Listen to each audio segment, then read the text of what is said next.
Sudden, catastrophic failure carries a specific physical weight.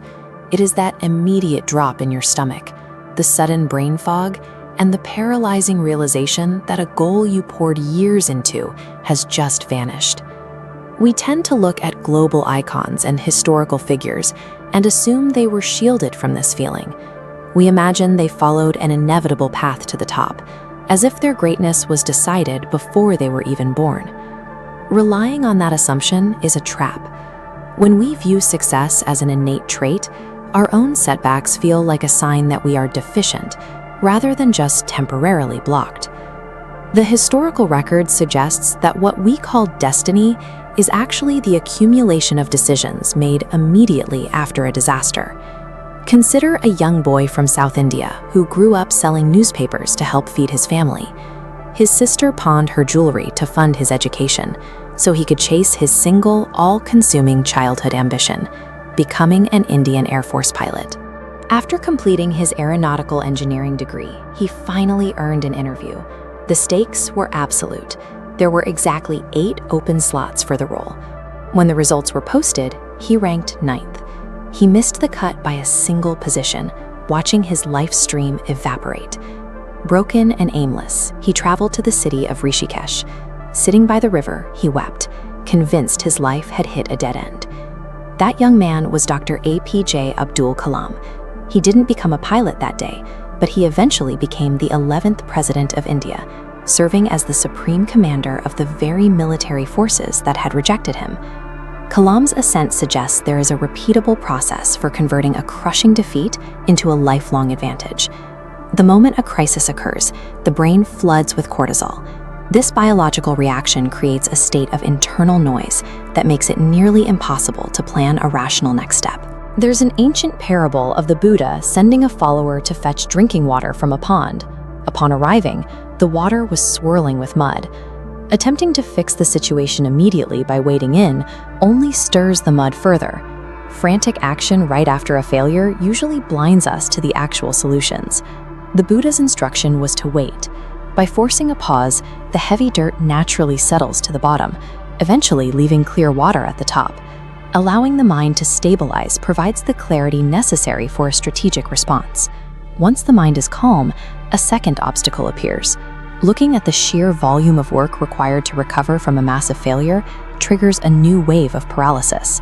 To solve this, author Dale Carnegie utilized a framework he called day-tight compartments. He shared the story of a woman overwhelmed by her daily chores. If she tried to calculate the thousands of dirty dishes she would have to wash over the next 18 years, the sheer weight of that imagined future would cause a breakdown. Her survival mechanism was to ignore tomorrow entirely. She isolated her focus to the dishes in front of her on that specific day, shutting out both yesterday's failures and tomorrow's demands. The investor Warren Buffett operates on a similar frequency. He ignores the 7-foot hurdles, focusing exclusively on stepping over the 1-foot obstacles lying directly in his path. Resilience relies on your ability to aggressively shrink your time horizon.